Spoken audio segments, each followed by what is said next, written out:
Beliau kemudiannya telah confirm dengan saya untuk tetap order 2 botol ubat tersebut. Ini pun sebenarnya agak aneh. Dalam keadaan isterinya yang sedang menderita kanser dan menerima rawatan kemoterapi, dan beliaunya yang mana beliau klaim sangat terkesan dan tertekan dengan penderitaan isteri, ditambah dengan kos rawatan ubat tersebut yang mahal. Kenapa dia sibuk pula nak kuruskan badan dengan ubat yang mahal juga? Apakah ada maslahat tersembunyi di sebalik ini?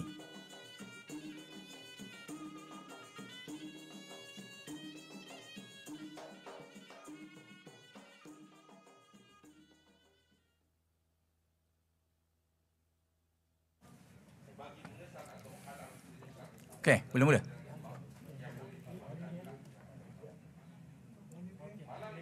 Okey. Assalamualaikum warahmatullahi taala wabarakatuh. Saya ada di sini untuk memberi press statement berkenaan dengan usul yang telah kami majukan kepada Speaker Dewan Parlimen. Bahawa saya Ahli Parlimen Tanjung Karang dan Ahli Parlimen Gua Musang telah mencadangkan satu usul bahawa aturan 36(6) dan 36(12) peraturan Majlis Mesyuarat di dalam Dewan Rakyat tadi seperti kandungan berikut.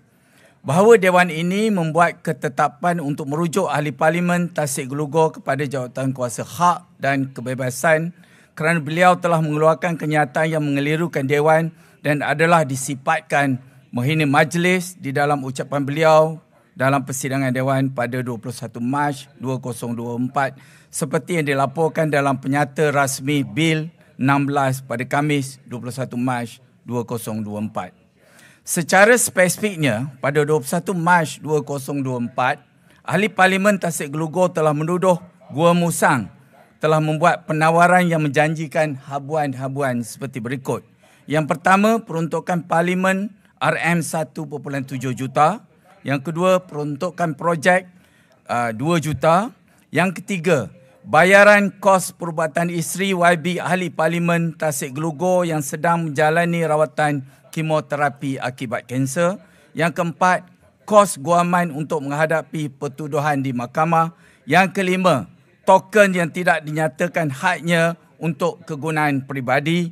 Yang keenam, pengguguran kes yang sedang dihadapi di mahkamah.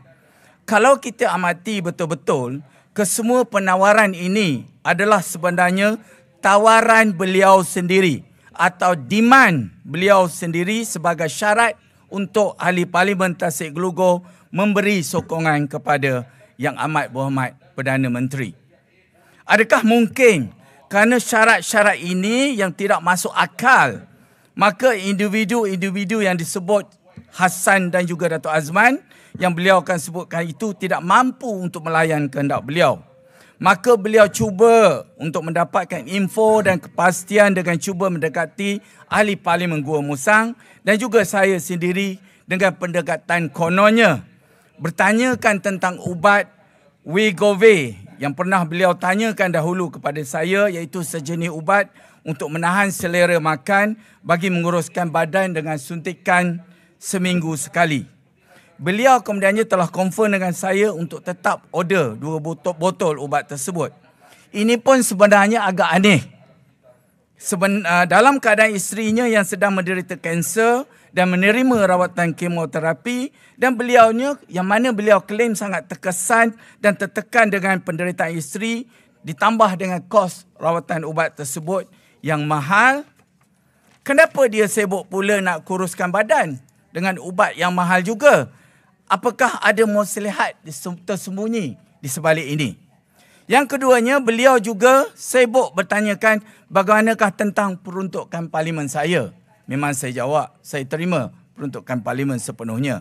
Kemudian seterusnya beliau juga bertanyakan kepada saya soal tentang kesahihan individu yang disebutkan itu, iaitu Hasnan dan Datuk Azman, dan mendakwa beliau kurang yakin dengan mereka.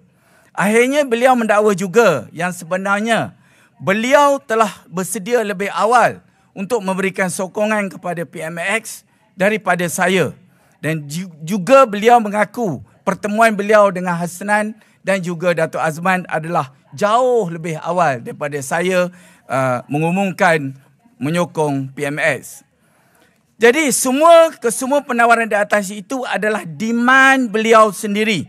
Dan pertemuan serta perbualan dengan saya atau Guru Musang adalah atas pertanyaan beliau sendiri untuk mendapatkan penjelasan dan kepastian. Tetapi saya atau Guru Musang gagal membantu atau gagal jadi ejen yang baik kepada beliau. Maka beliau melaporkan pula kami yang memujuk beliau.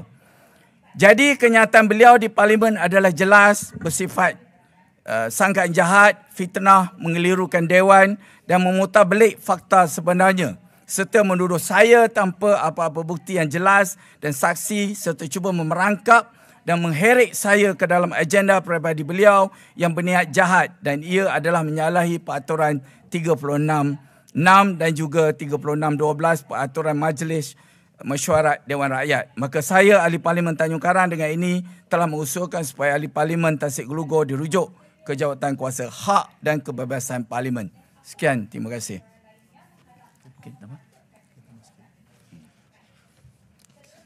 Assalamualaikum warahmatullahi wabarakatuh. Terima kasih. Saya juga suka untuk rilis statement di sini bahawa bersama dengan Tanjung Karang saya telah menghantar usul kepada Yang di-Pertua Dewan Rakyat pada hari Jumaat 2 hari yang lepas dan alhamdulillah pada hari ini kita telah menerima jawapan ataupun sisi daripada Yang di-Pertua Dewan Rakyat.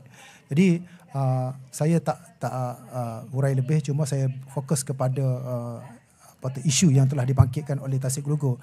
Secara dasarnya, secara amnya, secara ikhlasnya, semua tuduhan yang telah dilemparkan oleh Yang Berhormat Tasik Gelugor kepada saya dan juga Tanjung Karang sebenarnya adalah satu fitnah. Ya, suka untuk saya jelaskan di sini dan saya melalui kandungan yang saya submit kepada Yang di-Pertua Dewan Rakyat supaya Tasik Gelugor mengemukakan usul.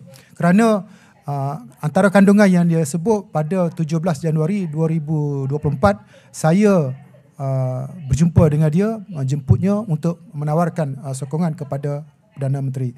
Jadi saya nak bagi tahu di sini sebenarnya seikhlasnya sejak saya menjadi ahli parlimen pada 19 November 2022 saya tidak pernah berhubung dengan Yang Berhormat Tasik Gelugor sama ada secara semuka ataupun melalui saluran komunikasi, apa-apa saluran komunikasi kecualilah kita bersama dalam majlis yang telah dianjurkan oleh Perikatan Nasional pada masa itu seperti Pre-Council dan sebagainya. Jadi pertemuan saya dengan dia di sebuah kafe di Marriott Hotel pada 17 Januari yang lepas sebenarnya bukan yang dirancang oleh saya ataupun beliau. Cuma waktu saya berada di kafe, dia mendekati saya bersama dengan seseorang yang saya tak kenal. Dia jumpa saya, bagi salam, dia just cross check apa yang saya dapat selepas saya support Perdana Menteri. Saya just bagi tahu saya hanya mendapat peruntukan sebagaimana ahli parlimen kerajaan yang lain dan selebihnya tidak ada apa pun. Cuma dia bagi tahu saya tengok dia dalam fizikal yang macam sangat stres dan bagi tahu dia memerlukan seseorang yang boleh endorse, yang boleh bagi confirmation dengan siapa, dia tanya saya.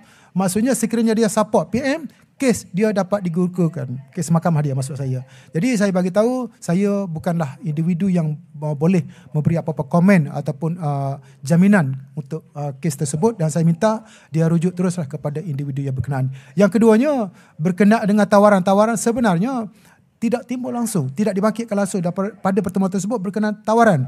Kecuali saya sebut saya dapat peruntukan sama dengan ahli parlimen kerajaan. Sekian. Terima kasih. Mungkin ada soalan 1-2.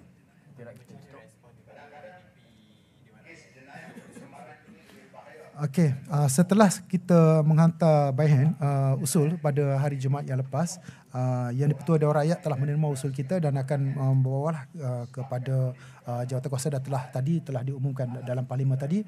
Kes ini akan dibawa kepada jawatankuasa.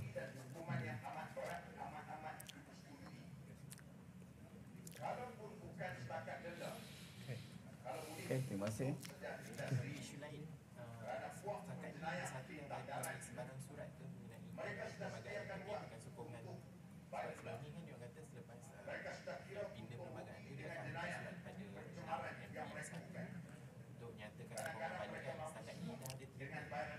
Okey, bagi saya selaku ketua bahagian dan juga pengerusi Perikatan Nasional Gomusang, saya belum menerima apa-apa surat daripada Ibu Pejabat Persatu kecuali satu surat penggantungan Bersatu Bahagian Gomusang yang telah diberi secara tangan kepada timbalan ketua bahagian saya.